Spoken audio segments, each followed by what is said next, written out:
Hey guys, welcome back to the channel. Today we'll be doing a movie review on Ron's Gone Wrong. Now, if you haven't heard of it, I'm not surprised. To be honest, I didn't even know about it until a week ago. Um, I was literally looking through my Instagram feed, just looking through random videos, and all of a sudden this one pops up, a clip from the movie, and I'm like, huh, it's actually kind of a nice animated movie or movie clip. So I was like, what is this? And I find it is playing on Disney Plus. Okay, it's it's on Disney Plus, and I was like, it's a subsidiary branch of Disney, and I was like, oh, it's actually an interesting looking movie. So me and my brother watched it, and we liked it. It was a good movie. It was a nice family fun type movie. It's good for kids. So yeah, I never heard of it. It came out in 2021, and just never knew it existed until now. So we watched it, had a good time with it, had good laughs, and I think you guys should watch it. It's a decently fun movie to watch. It's nothing spectacular. It's not the greatest thing ever, but it is a good watch. And so I'm just gonna give my quick thoughts and opinions about it. I'm not gonna do a whole big, from start to end movie review, but yeah, the animation actually is clean. It looks pretty good. Um, the setting is actually really nice, and I actually like the idea behind the robots that are in the movie. Okay, so if you guys haven't seen my Mario review, go check it out too. But I am going to talk spoilers a little bit. So anything that I say is, if you guys haven't watched it, maybe go watch it and come back. Otherwise, I will give my rating at the end, so you can check that out at the end as well. So yeah, the setting of the movie, it's pretty cool. It's a standard, your real life kind of town with your modern day stuff, um, except with maybe a little bit better technology. And the idea behind the whole movie is these robots called Bubblebots. Um, they are your quote unquote best friend out of the box. And so the whole movie is about this one robot that is damaged, and he doesn't have the settings per se that allows him to be like all the other bots in the world. And so we follow the main character, Barney Pudowski, and how he's from a poor family. He wants a Bubble Bot, but his dad can't afford it. Even though his dad cares, you know, he just can't afford it. It's just too expensive, and he doesn't want him to be glued to social media and all the stuff that the kids are into nowadays. So he's quite old school, which is how I actually like that. I actually like that he is not addicted to technology like a lot of people are nowadays. And so Barney's, he wants one. He sees all the kids. He gets bullied because he doesn't have one. He doesn't have friends because he doesn't have one. So it's like the whole point of the movie is like, the bubble bots give kids a social gathering. Their social media is everywhere. They are everywhere, and so it's almost like it's worse than having a cell phone. But yeah. So Barney wants one. It's his birthday. No one wants to come to his birthday party because he never asks. He can't get hurt if he doesn't ask anyone and they say no. But in general, he has no friends, so he's tormented about that. He wants friends, but he can't get them. He thinks he's just going to be alone. And so on his birthday, he thinks that, he's going to get a bubble bot, but he just can't. Dad realizes it after he sees his son being pranked about not having one, and he decides to go buy one. And so, though he goes to the store to buy one, and he is willing to buy one with all his money, but the store closes. They say no, 3 month wait. You can't. It's pre-order only, and it's like, that's ridiculous. I thought that was one of the weak points of the movie. It's like, you just need to sell this guy one bot. That's it. Everyone in the world has one. Everyone in the town has one. You're telling me you don't have one bot to sell? It's a little ridiculous. So the plot continues. Dad gets one from gets a damaged one that Barney actually had caused the damage to earlier in the movie. And so the next morning, wakes Barney wakes up, has the bubble bot. It doesn't work the way it's supposed to. For some reason, by getting damaged, it doesn't have the settings, it doesn't have the protocols, and all the stuff that all the other bots do. So, throughout the entire movie, Barney and the bot, who is named Ron later, they grow together. They learn to be friends. But throughout the entire movie, it's a thing where Barney thinks the bot is for him. It's all about him. It's mine. It's all about me. You're supposed to be my friend. And so, because the whole point is he's the best friend out of the box. So he is made for the kid. But because of the settings aren't being set, and Ron can't connect to the bubble network, which will allow him to get all of the information he needs to be the best friend for Barney, he's aggressive. He doesn't follow directions. He does what he wants. He has his own free will. And so basically Barney doesn't want that. And he thinks Ron's broken. Not to mention Ron destroys his room. He ruins some other stuff. He causes chaos.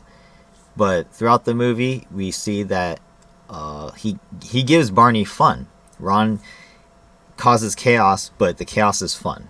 It makes Barney laugh, and it starts to show that his asthma is dangerous. And we see that as he's having fun, it comes at a cost.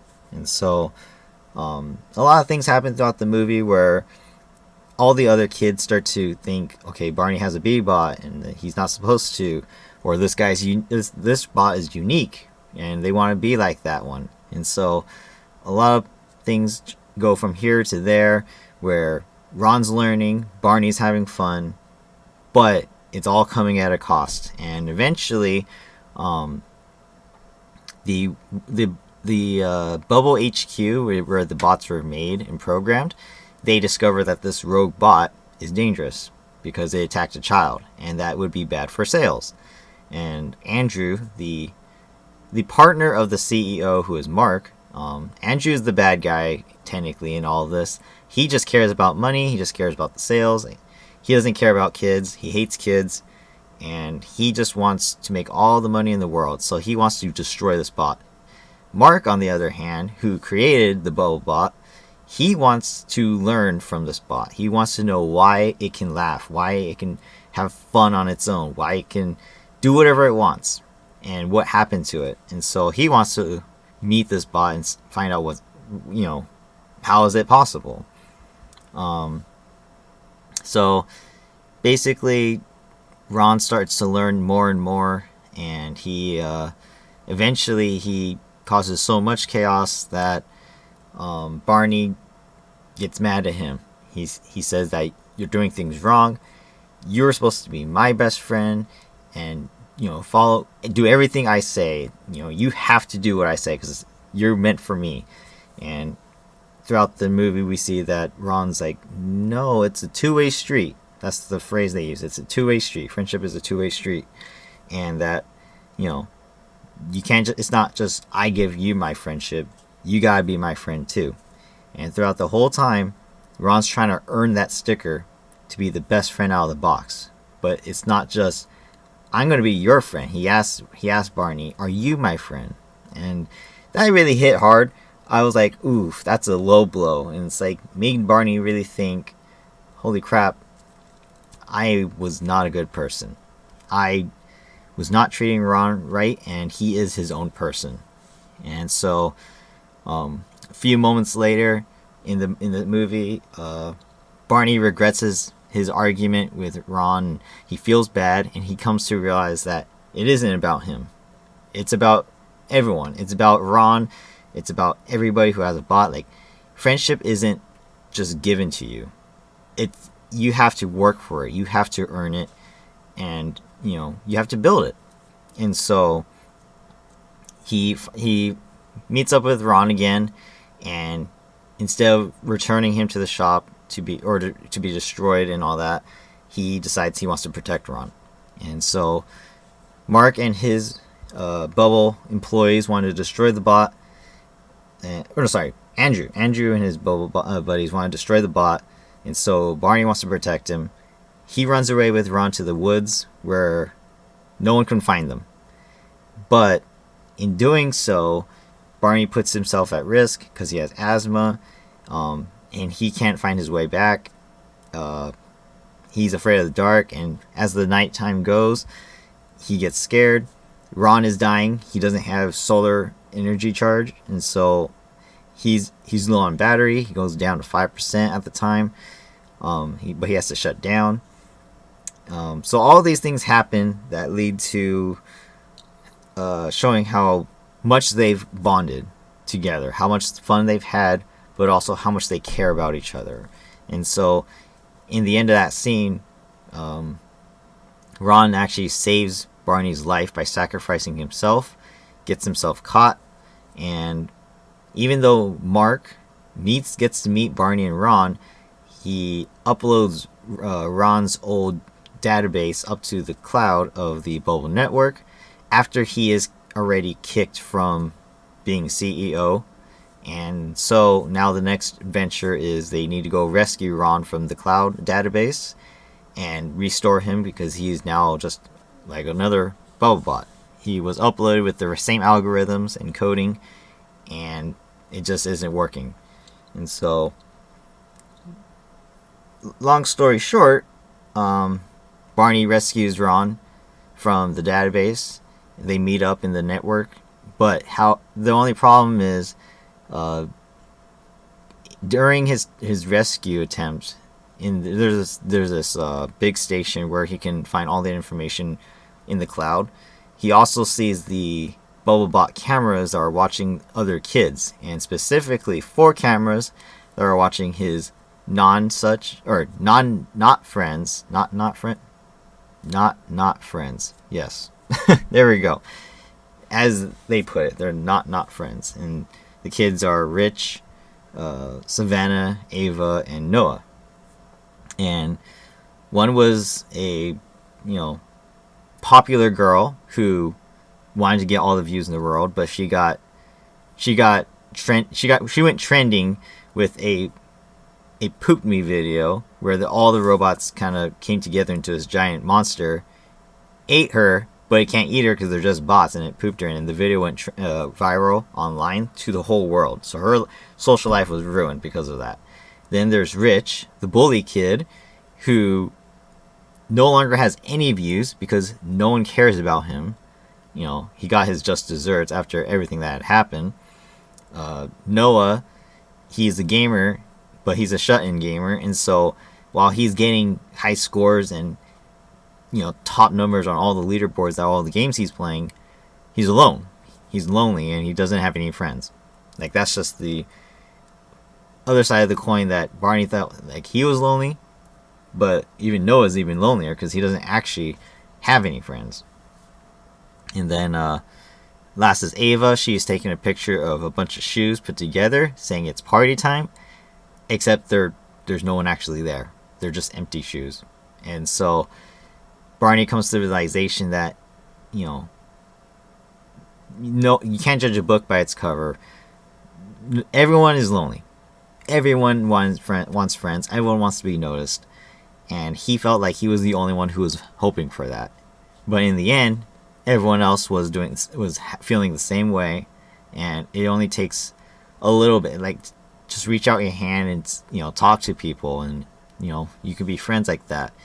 And so he and Ron come to the conclusion that everyone's B-bots, are causing them to not be able to reach out and, be friends with anyone else. And so in order to change the world, Ron sacrifices himself entirely and goes into the Bubble Network. He lives in the Bubble Network now.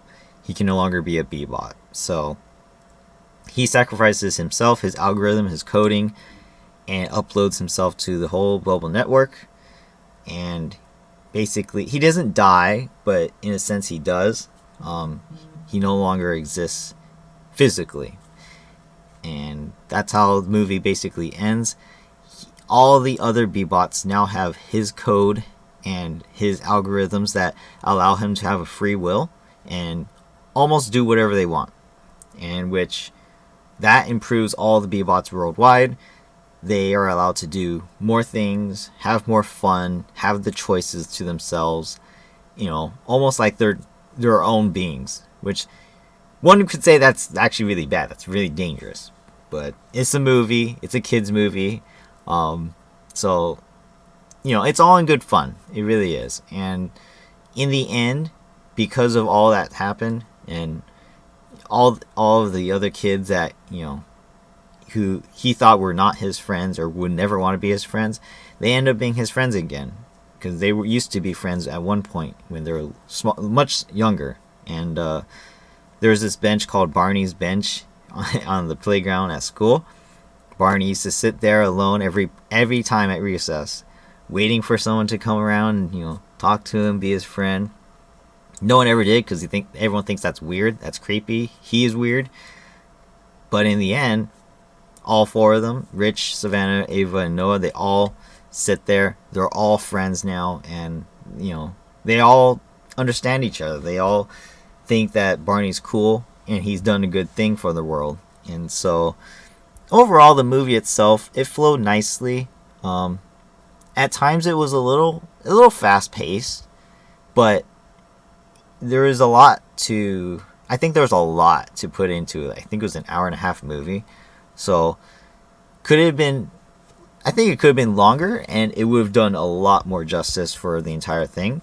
But overall, it didn't feel like it was rushed. I felt like the story from start to end was, cohesive, and it was well thought out, actually. Honestly, some of the stuff that's said in the beginning comes full circle at the end, and I liked every bit of it. The animation looks nice. It's clean. Honestly, the amount of characters in the movie actually is a good amount. There's not too many. There's not too little. Everything flowed pretty good together. But like I said, to me, it's not like it was like the best movie ever. Like, it wasn't awe-inspiring or downright just straight up comedy or anything like that, but it was a good watch. I think it suffers from some plot convenience and some other plot holes that it doesn't answer, but overall it does do the job. And again, it's a movie for kids. I think kids can understand it and have a good time with it, and definitely have a good laugh. There's quite a few jokes in there that I was laughing out loud, and and so was my brother. We had a really fun time with the movie, so if you haven't seen it, go out and watch it. Overall, I have to say, I've been debating about it for the past week, whether if it's, here or there, but up and down, I think I've come to the conclusion, 7 out of 10. It's a 7 out of 10 movie. I can't say it's any higher. Honestly, if anything, it goes lower. It's a good movie, but it's not great. I honestly, I don't know. It's just a feeling. It's just a really weird feeling that I just can't rate it higher. Like, it wasn't like I want to watch it over and over and over again kind of movie. But it was fun to watch, and I think you guys should watch it too. So, let me know what you guys think, if you guys watched it, if you've ever heard of it. And I want to hear what you guys thought, because honestly, this is one of those movies I'm like, how did I not hear about this? It actually looked interesting. It was fun to watch, and I actually kind of wish I saw it in theaters, to be honest. But maybe I was just not paying attention. I mean, 2021 was 1 year after COVID, so maybe it was just not a good time. So I don't know. I was busy with work at the time too, so who knows. In any case, if you like this video, hit the like button, subscribe to the channel if you haven't. I'm not going to do like movie reviews on everything I see, but as you can see, I saw this was a 2021 movie. It's a couple years later now. I just kind of want to review things that I feel like I want to share. But if there's something that you guys want me to, review, let me know, and I'll see if I could do it. if it's an older movie or not, I'll do that too. I just felt like this is one of those movies that I never heard about, and I think should be known about because it was a good laugh. It was a good movie to watch. So if you guys have the time, feel free to watch it on Disney Plus, I believe. I don't know if it's anywhere else, but that's where I watched it. Otherwise, I am going to end this video here. So thank you for watching and hope you guys have a great day. See ya.